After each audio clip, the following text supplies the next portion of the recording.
ಹೋಗಿ ಕಲನೆ ಮಾತಾಯಿ ಬಂದೆ ಇಳವಾಡೋ ಕೂಡ ಬಾದಿನ ಬಿರೋದೆಲೋ ಅಟ್ಟಾಲೆ ಮಾತಾ ಗಿಳೆನೆ ಜೋ ಕಪ್ಪಾಡೋ ತಲೆಗೊಳೆ ಮುಂಡ ಜವ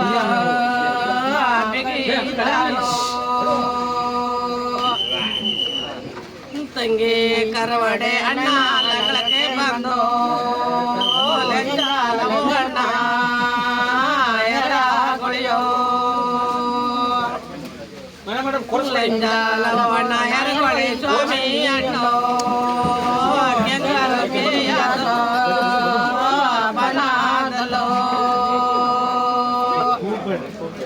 ಕಿಂಗರ್ಗೆ ಆದರೆ ರಬ್ಬೆರೆ ಕೊಯ್ದೆ ಮುಡುವಾರೋ ಬಾಳೆ ಎಲೆಯಾದ ಬನಾದಲೋ ಬಾಳೆ ಎಲೆ ಬಟ್ಟರೆ ಕೊಯ್ದು ಬಾರೋ ಬಾಳೆ ಮೀನಾದ ಒಳೆಯಲ್ಲೋ ಬಾಳೋ ಮೀನರೆ ಬೋಯರೆ ಬಿಟ್ಟೆ ತಿಂಬಾರೋ ಹಾಸೋಗದ ನದೆಯಲ್ಲೋ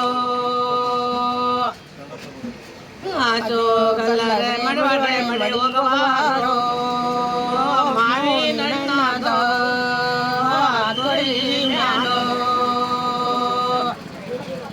ಮಾವಿನಣ್ಣರೆ ಪಂಡೋರೆ ಕೊಂಡಿಡವಾರೋ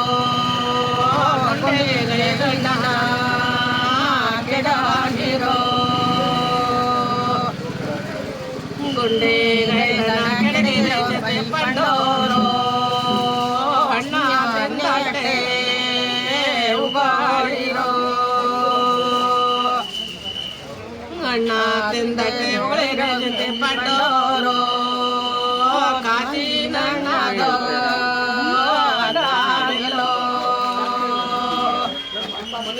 ಕಾಶೆ ನಣ್ಣರೆ ಕರಳೆ ಮುಟ್ಟಾಲೋ ಅಡವಿ ಒಳಗಿರುವ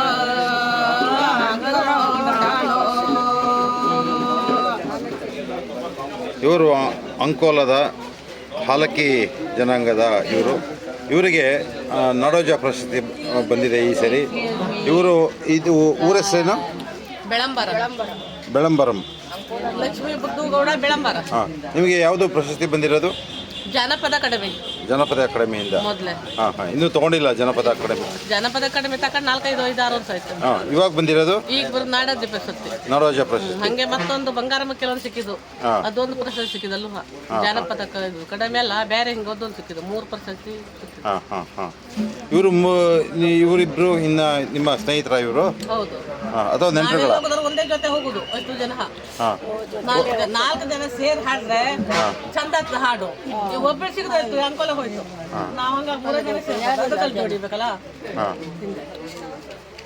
ಹಾಡಂದ್ರೆ ನಮ್ದು ಮದುವೆ ಕಾರ್ಯದಲ್ಲಿ ಹಾಡೋದಂದ್ರೆ ನಮಗೆ ತುಂಬಾ ಇಷ್ಟ. ನಮ್ಮ ಹಾಲಕ್ಕಿ ಮದುವೆ ಆಗ್ತದಲ್ಲ, ಒಂದೊಂದು ಸಂಪ್ರದಾಯಕ್ಕೆ ಒಂದೊಂದು ಹಾಡು, ಒಂದೊಂದು ಸಂಪ್ರದಾಯಕ್ಕೆ ಒಂದೊಂದು ಹಾಡ್ತವ್ದು. ಹಿಂಗೆ ದೇವ್ರ ಕಾರ್ಯದಲ್ಲಿ ಹಾಡ್ತೇವೆ, ಮದುವೆ ಕಾರ್ಯದಲ್ಲಿ ಹಾಡ್ತೇವೆ, ಹಿಂಗೆ ನಿಮ್ಗೆ ಕರ್ದಂತ ಎಲ್ಲಾರು ಒಂದು ಸಂಪ್ರದಾಯ ಅದ್ರಲ್ಲಿ ಹಾಡ್ತೇವೆ. ಎಲ್ಲದಲ್ಲೂ ನಮಗೆ ಹಾಡಿದ್ದೇ ಆಯ್ತು. ಗಂಡು ಮಕ್ಕಳು ಮಣ್ಣನ ಗುಮ್ಟೆ ನೋಡೋರು ಬಾರಿಸ್ತಿರಲ್ಲ, ಅದು ಮಣ್ಣನ ಗುಮ್ಟೆ ಹಾಕ್ತಿರು. ಮದುವೆ ಕಾರ್ಯದಲ್ಲೂ ಬೇಕು, ದೇವ್ರ ಕಾರ್ಯದಲ್ಲೂ ಬೇಕು. ಅದು ಮಣ್ಣಿನ ಗುಮ್ಟೆನೋ ಜಾನಪದ ಹಾಡುವ ನಮ್ದು ಈಗೆಲ್ಲ ಹೆಮ್ಮಜ್ಜಿ ಮುತ್ತಜ್ಜರ ಕಾಲದಲ್ಲಿ ನೆನೆದು ಬಂತದ್ದು, ಈಗಿಂತೂ ಅಲ್ಲ. ಆವಾಗಿಂತ ನಾವು ಹಾಡ್ತಾ ಬಂದರಿಲ್ಲ. ನಾವು ಅವರಿಂದ ಹಿರಿಯರಿಂದ ನಮ್ಮ ತಾಯಂದಿರು ಕಲ್ತಿರು, ನಮ್ಮ ತಾಯಂದಿರಿಂದ ನಾವು ಕಲ್ತಿರು. ನಿಮ್ಮ ಮಕ್ಕಳು ಕಲ್ತಿದ್ದಾರ? ನಮ್ಮ ಮಕ್ಕಳು ಕಲ್ವರಿಲ್ಲ, ಈಗ ಯಾರು ಕಲ್ವರಿಲ್ಲ. ನಮ್ಗೆ ಈ ಮಣಿ ಹಾಕೊಂಡ್ರೆ ಬೈತಿರು, ಹಾಕಲ್ಲುದಿಲ್ಲ. ನಿಮ್ದು ಈ ಮಣಿ ನೀವೇ ಪೋಣಿಸ್ಕೊಂಡಿದ್ದ ಅಥವಾ ನಾವೇ ಅಂಕೋಲಕ್ಕೆ ಹೋಗಿ ತಂದು ಸುರಿದಿ ಹಾಕೊಳ್ಳೋದು. ಒಂದು ಮಣಿ ಮಾಡಬೇಕಿದ್ರೆ 8 ಮಾರ್ಬೇಕು. ಒಂದು 3 ಅದೆಲ್ಲ ಒಂದೊಂದು ಇದು. ಬೇರೆ. ಈಗ ನಿಮ್ಮ ಮಕ್ಕಳು ಮೊಮ್ಮಕ್ಕಳು ಯಾರು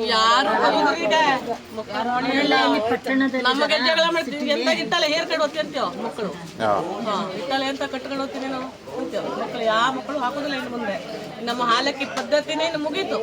ನಾವು ಅಲ್ಲಿವರೆಗೆ ಮಾತ್ರ ನಮ್ಮ ಹಾಲಕ್ಕಿ ಗೌಡ್ರು. ಇನ್ನು ಮುಂದೆ ಆಗೋದಿಲ್ಲ. ಇನ್ನು ಮುಂದೆ ಆಗೋದಿಲ್ಲ. ನಾವು ಇಟ್ಟು ಇಲ್ಲ ಎಲ್ಲಿ ಹೋದ್ರೆ ನಮ್ಗೆ ಹಾಲಕ್ಕಿ ಗೌಡ್ತಿ ಅಂತ ಕರೀತರು. ಈಗ ಮುಂದಾಗ ನಿಮ್ಮಂಗೆ ಎಲ್ಲ ಅಡ್ರೆಸ್ಸು ಹಾಂ ನಿಮ್ಮಂಗೆ ಬೈದೆ ಎಲ್ಲರಿಗೂ ನಮ್ಮ ಮಕ್ಕಳಿಗೆ ಎಲ್ಲ ಮಕ್ಕಳು ನಂಗೆ 5 ಜನ ಹೆಣ್ಮಕ್ಳು 5 ಜನ ಮನೆ ಹಾಕೋರು ಒಬ್ರು ಹಾಕೋರಿಲ್ಲ ಎಲ್ಲಿದ್ದಾರೆ ಎಲ್ಲ ಮಕ್ಕಳು ನಿಮ್ಮ ಮಕ್ಕಳು? ಮದುವೆ ಮಾಡಿಕೊಟ್ಟ ಅಲ್ಲ, ಯಾವ ಊರಲ್ಲಿದ್ದಾರೆ? ಇದ್ದೇ ಕೊಪ್ಪ ಇದ್ದೇ ಕೊಪ್ಪ. ಇದು ನಿಮ್ಮ ಹಾಲಕ್ಕಿ ಜನಾಂಗಕ್ಕೆ ಪದ್ಮಶ್ರೀ ಪ್ರಶಸ್ತಿ ಬಂದಿದೆ ಅಂತಲ್ಲ 3 ಜನಕ್ಕೆ. ತುಳಸಿ ಗೌಡ್ರದ್ದು ಹೊನ್ನೊಳ್ಳೆಯದ್ದು ಇಲ್ಲ ತೀರೋಯ್ತು.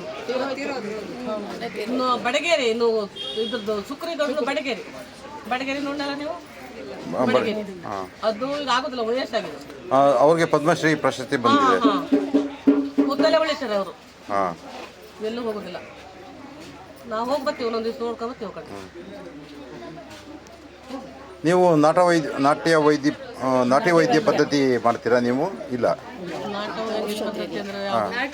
ನಾಟಿ ಔಷಧಿ ಹನುಮಂತ ಗೌಡ್ರೆ ಹಾಂ ಅವರು ನಿಮಗೆ ಸಂಬಂಧ ಇಲ್ಲ ಅಲ್ಲ? ಇವ್ರ ಸಂಬಂಧ ನಮಗೆ, ನಿಮಗೆ ಸಂಬಂಧನಾ? ಹಾಂ ನಮಗೆ ಸಂಬಂಧ. ಈ ಊರಲ್ಲಿ ಎಷ್ಟು ಮನೆ ಇದೆ? ನಮ್ಮದು ಹೆಸರು ತಾಳೆಬೆಳ ಕೊಪ್ಪ, ಮೂಲೆ ಮನೆ ಕೊಪ್ಪ, ಸಸಿತ್ಲ ಕೊಪ್ಪ, ಕಂದಗೋಡಿ ಕೊಪ್ಪ, ಮಳೆ ಮನೆ ಕೊಪ್ಪ, ಮುಟ್ರಾಣಿ ಕೊಪ್ಪ. 6 ಕೊಪ್ಪ ಇತ್ತು. ಕಾರ್ವಿವಾಡ ಒಂದು 7 ಕೊಪ್ಪ ಇದೆ. 7 ಕೊಪ್ಪ ಇತ್ತು. ಇಲ್ಲಿ ಕೊಪ್ಪ ಅಂದರೆ ಹಳ್ಳಿಗಳು. ನೋಡಿ ಅದೊಂದು ಕೊಪ್ಪ.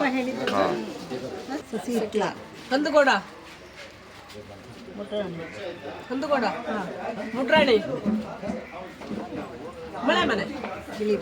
ಇವೆಲ್ಲ ನಿಮ್ಮ ಊರಿನ ಹೆಸರುಗಳು. ಗೌಡ್ರೆ ಎಲ್ಲಿದ್ರು ಕಾರ್ವಿವಾಡ ಸಮೀಪದಲ್ಲಿ ಮುಂದಿತ್ತು. ಕಾರ್ವಿವಾಡದು ಮೀನುಗಾರರು ಅವರು. ನೀವು ಇದೆಲ್ಲ ಹಾಕೋದಕ್ಕೆ ಏನಾದರೂ ರೀಸನ್ ಇದೆ ಅಂದ್ರೆ ಕಾರಣ ಇದೆಯಾ ಅಥವಾ ಸುಮ್ಮನೆ ಹಾಕದ ಇದು? ಇಲ್ಲ, ಮೊದಲಿನ ಸಂಪ್ರದಾಯ ಇತ್ತು, ಮೊದಲಿತ್ತು.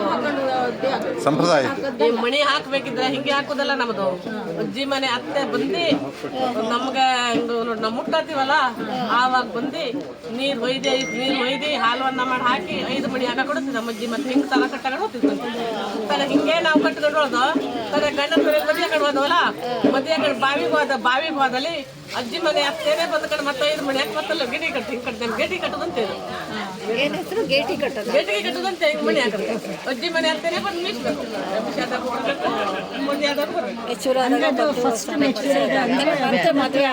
ಮೊದಲು ಈ ತರ ಹಾಕೋದು. ನಾವ್ ಹಿಂಗಿಲ್ಲ, ಹಿಂಗ್ ಕಟ್ಕೊಳ್ಳೋದಿಲ್ಲ. ಇದು ಕೆಳಗ್ ಮಂದಿ ಈ ತರ ಹಿಂಗ್ ಕಟ್ಕೊಂಡು ಹೋಯ್ತು. ಇದ್ದಿಲ್ಲ ಮೇಲೆ ಹಿಂಗೊಳಿತು ಅಜ್ಜಿ ಮನೆ ಅಂತ ಹಿಂಗ್ ಕಟ್ಟೋದು. ಇವಾಗ ನಿಮ್ಮ ಮೂಲ ಕಸುಬು ಯಾವುದು? ಏನ್ ಮಾಡ್ತೀರಾ ಅಂತ, ಏನ್ ಕೆಲಸ ಮಾಡ್ತೀರಾ? ನಮ್ಮದು ಈಗ ಬೆಳಗ್ಗೆ ಎದ್ದು ಚಾ ದೋಸೆ ಕುಡ್ದು ಒಂದು ಕತ್ತಿ ಕಣ್ಕೊಂಡು ಹೋದ ಸೌದಿ ಆಡಾಡಿವಿಗೆ ಸೌದಿ ಒಂದು ಕಟ್ಕೊಂಡ್ ಬಂದ ಹೊತ್ತಾಗ್ದ ನೀರ್ ಬಿಂದ ನಮ್ಮ ರಾಗಿ ಗಂಜಿ ಬೆಳಿತೇವೆ ಕುಡ್ಕೊಂಡು. ಜಮೀನ್ ಮಾಡಿ ಗಂಡಸರೆಲ್ಲ ಬೋಟಿಗೆ ಹೋಗ್ತಿರು, ಹೈಗ್ರ ಮನೆ ಬದಿಗೆ ಗಟ್ಟ ಕೊತ್ತಿರು. ಗಟ್ಟ ಅಂತ ಹೇಳಿದ್ರೆ ಭಟ್ರ ಮನೆ ಬದಿಗೆ ಗೊತ್ತಾಯ್ತು. ಭಟ್ರ ಮನೆ ದುಡ್ಡು ಇಲ್ಲಿ 6 ಜನ ಇಲ್ಲ, ಎಲ್ಲ ಹೋಗಿರಿ. ಸುಗ್ಗಿ ಹಬ್ಬಕ್ಕೆ ಬರ್ತೀರಿ ಅಲ್ಲ ಶಿವರಾತ್ರಿಗೆ. ದಿವಸ ಗೊತ್ತಿಲ್ಲ. ಇಲ್ಲ ಮನೆ ಬರೋದಿಲ್ಲ. ಈಗೆಲ್ಲ ಅವ್ರು ಒಂದು ಪಂಗಡ ಕಟ್ಕೊಂಡು ಹೋಗ್ತಿರು. 10, 12 ಜನ 8, 10 ಜನ ಸೇರಿ ಹೋಗ್ತಿರು. ಹೋಗಿ 1 ತಿಂಗಳ 2 ತಿಂಗಳ ಕೂಲಿ ಮಾಡ್ಕೊಂಡು ಆಮೇಲೆ ಬಂದು ಶಿವರಾತ್ರಿಗೆ ಬರ್ತೀರಿ. ಇವಾಗ ಈ ಸರ್ಕಾರ ನಿಮ್ಗೆ ಸಪರೇಟ್ ಆಗಿ ಜಮೀನ್ ಅಂತ ಕೊಟ್ಟಿಲ್ವಾ? ಜಮೀನು ಮಾಡ್ಲಿಕ್ಕೆ ಕೊಟ್ಟಿಲ್ವಾ? ಏನಿಲ್ಲ, ಗೌರ್ಮೆಂಟ್ ಅವ್ರು ಏನಿಲ್ಲ. 2,000 ರೂಪಾಯಿ ನಾವು ಕೂಲಿನೇ ಮಾಡೋದು.